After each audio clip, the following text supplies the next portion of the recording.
Hi guys, Márcia here from Loot Studios. In today's video, I will show you how I paint eyes and how you can avoid some very common mistakes that can make your character look weird or funny. It's not easy to paint eyes, but it's possible to make them nice. Even if you make a mistake, you can correct it. I hope you can contribute with my tips combined with the knowledge you already have.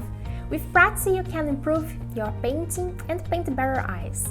I chose some characters from different Loot bundles, and I also decided on some from the welcome pack, the Silent Coin Tavern. Everyone who subscribes to Loot gets those miniatures from the welcome pack, and the team just added new characters this month. I want to paint different eyes to illustrate this theme well. Let's go! First, I want to give you a hint. Maybe you have problems painting eyes because of your brush. It can be less complicated if your brush has a good tip or toe, like this. I will use a Winsor & Newton Series 7, number 1. Something nice that I learned from Sergio Calvo is that we don't need a smaller brush, and the reason is pretty visible. The paint dries faster at them. I already feel that when I use number 1. Sometimes I'm just making sure to apply the paint, I'm controlling my hand, and suddenly the paint dries. So, a good tip is more interesting than thinner or long bristles hair. Take care of your brushes and keep one or two just for details. If you use them for anything like dry brush technique, to apply varnish or even layers, it will last less. You can consider having more expensive brushes for details and cheap ones for the rest. Before we start painting, let me show you a theoretical part. I will draw an eye that is very common to see. I'm using paper because it is easier to understand, but it's the same as the miniature. There are two main mistakes. I used pure white and painted just a small circle for the iris. Now, I will show you this in a miniature. I asked Álvaro to do this for me. He's a great artist, but he never painted, so it won't be so easy for him, I think. As you can see, it looks funny, right? And that happened because he did those two mistakes I just talked about. And of course, he clearly isn't so good in painting as in sculpting. Now let's see some images of eyes and understand their shape. Note that they are placed within the orbit and surrounded by the eyelids. So we don't see the eyeball and sometimes even iris in its entirety. Only in a few facial expressions we see the entire iris.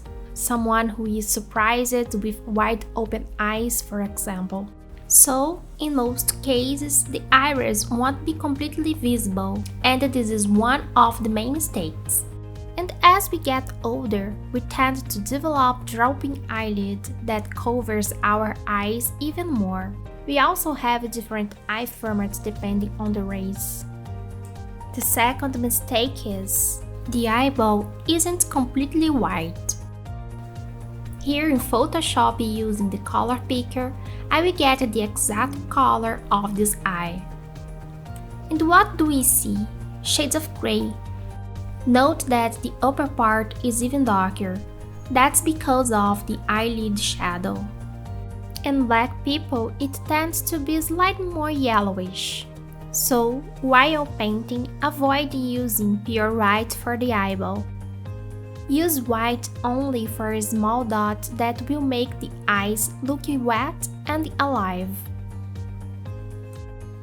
In addition to the white of the eye not being white, we see red and pinkish tones.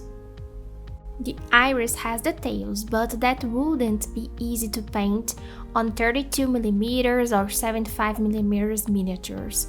It would be possible on a large statue, or maybe bust. Let me paint a more realistic eye now. When painting a miniature, the amount of details you will be able to add will depend on the scale of the character. For the eyeball, instead of using pure white, I'm starting with gray. As I said before, I'm painting the iris with the top part hidden by the eyelid. I'm using dark blue for the iris and the black for the pupil. Here, I'm considering the eyelid shadow, so you can see that the top part of the eyeball is darker and the lower part of the iris is brighter. Painting this lighter area for the iris will make your eye much more realistic.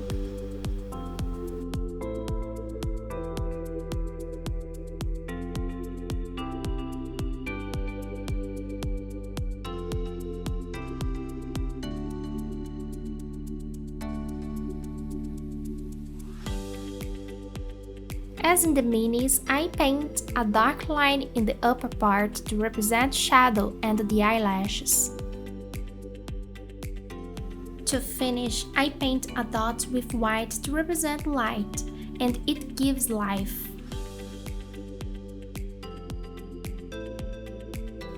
We also can paint reddish tones in the corner and lower part.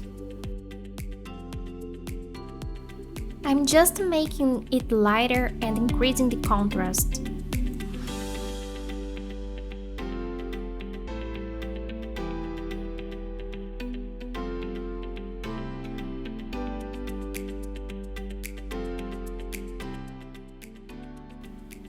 And in larger eyes, we can add veins.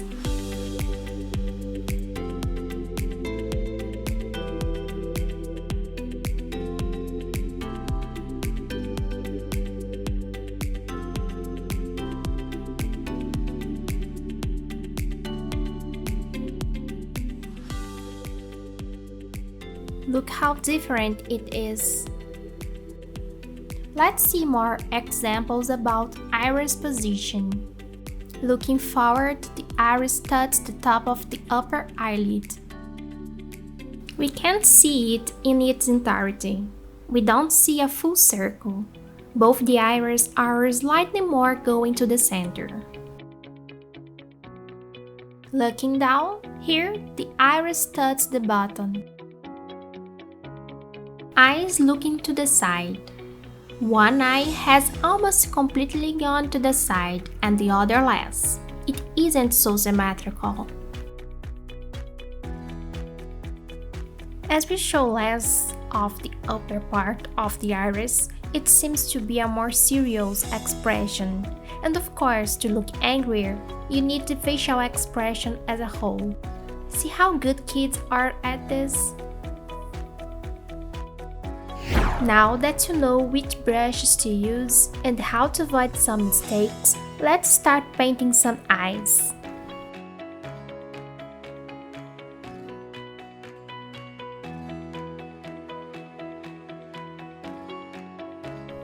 This mini is a 32mm scale. First, I apply black. Note that I'm using the tip of the brush very carefully. Then, I apply white.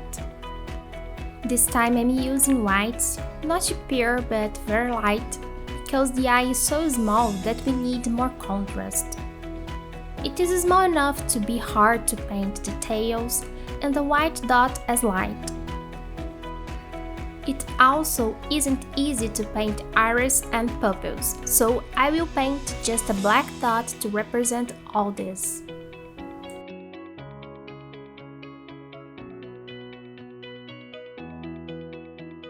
The left eye isn't so good, so that I will paint again. Note that everyone makes a mistake, and we can correct it.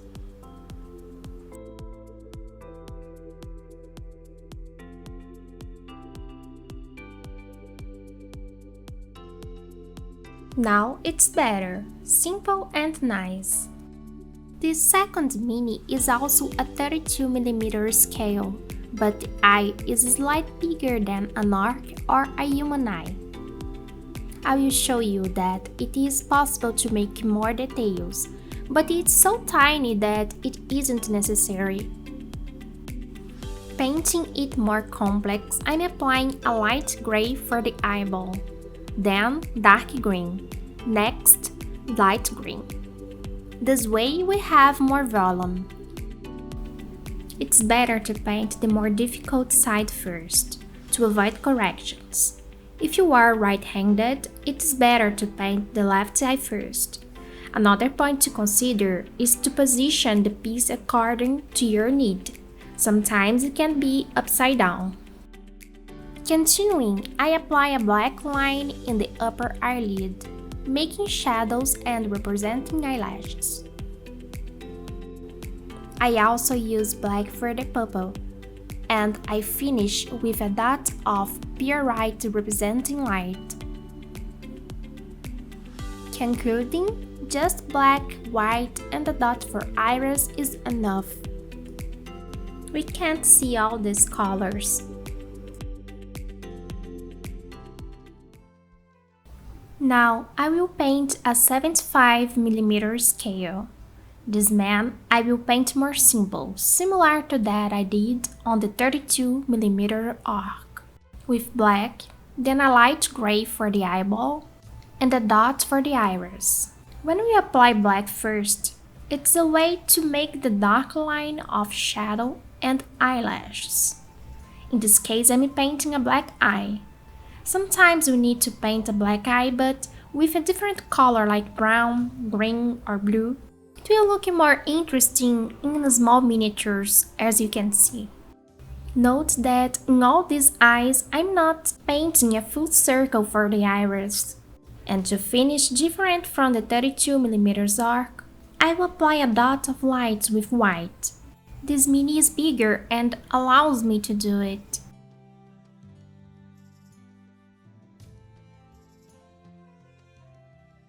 And if you make a mistake, you can correct the contour with skin tones or paint again.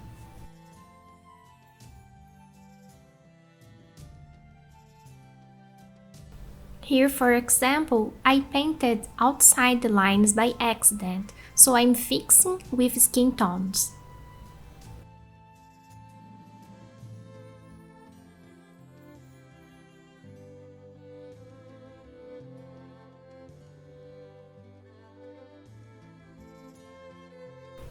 I will paint the girl with more details. I started with a light gray, then I applied a black line for the eyelashes. Note that here I'm doing something harder than apply black under the gray. Another different point, I'm using a reddish tone in the eye corner and the lower part. The next step is the iris, with a dark and a light shade of blue.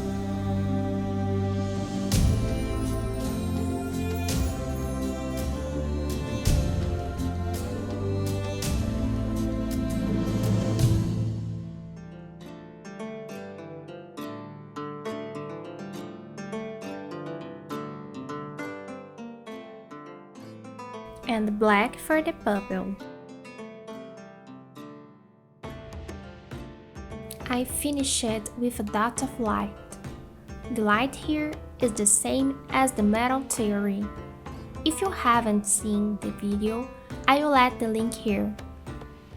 We will imagine a source of light and eye as a metal sphere to put the higher point of light.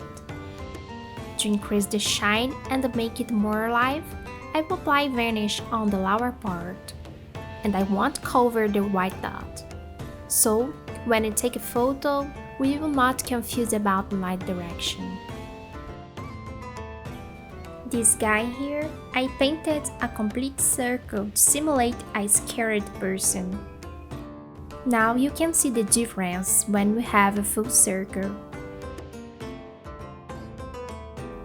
We also can vary the size of the pupil to help give our intention to the paint. For example, the big iris makes the character very cute.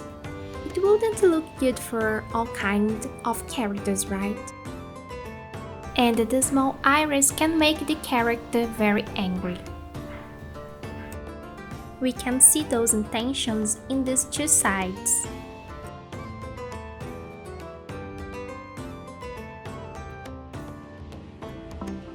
This is a work in progress of the skin, as I have painted during this video, to make it easy to see and understand. I'm I'm applying a yellowish gray. As I said, black people have a slight yellow in the white eyeball.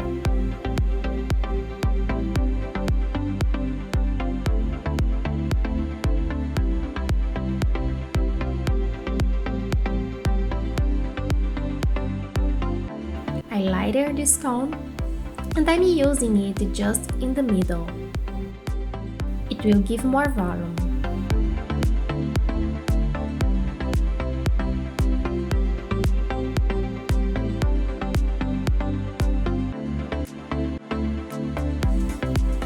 Next, I paint a circle for the iris using a dark brown. And as we talked about, not a full circle.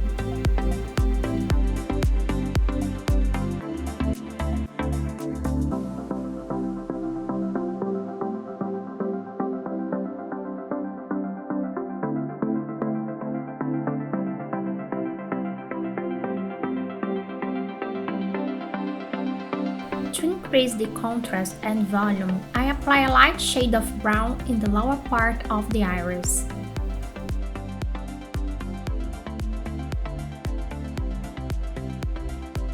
Then, I used black for the pupil.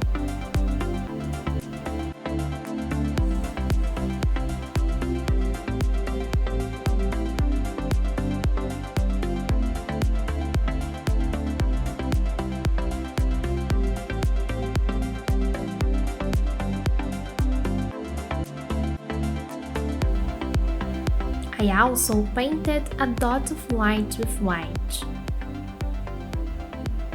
And I reinforced the shadow of the upper part with a dark gray and a black line to simulate eyelashes. Just in the top to look more natural. If we paint black line in the lower part, it will look like makeup. Instead of black in the bottom, I will apply reddish tones.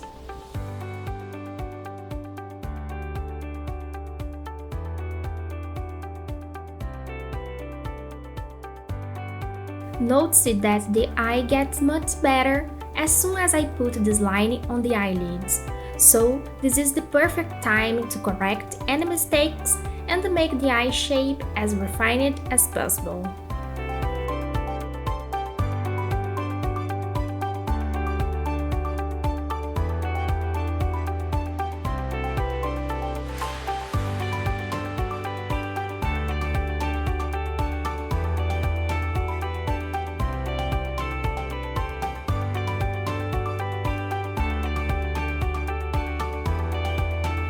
For the last bust, I'm applying a dark gray, mixed with brown, very subtle.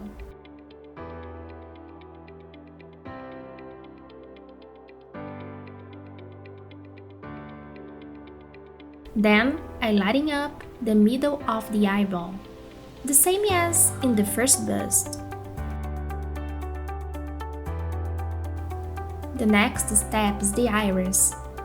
First, dark color and then a light color. This time, I'm making blue eyes.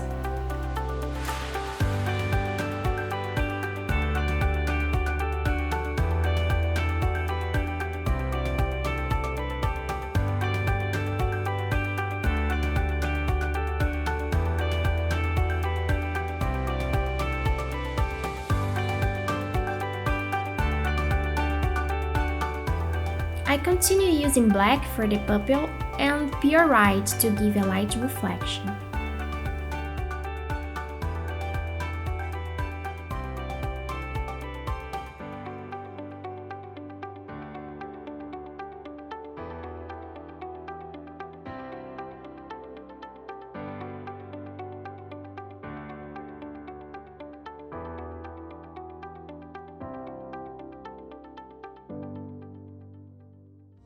I reinforce the shadow in the upper part and paint it with reddish tones in the lower part and corner.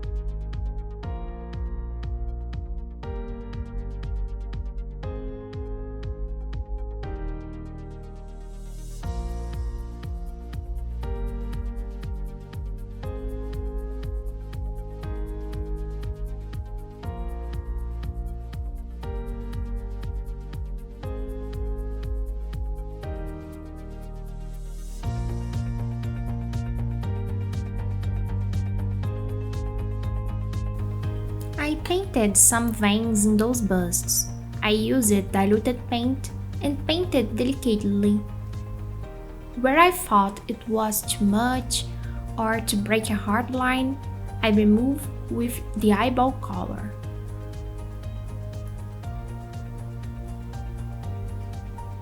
I also applied in those busts a gloss effect, but only in the lower part to not make confusion with the dots of light in the upper part. It makes it more alive. I should use a gloss varnish, but as I don't have at the moment, I used an epoxy glue to make this wet effect.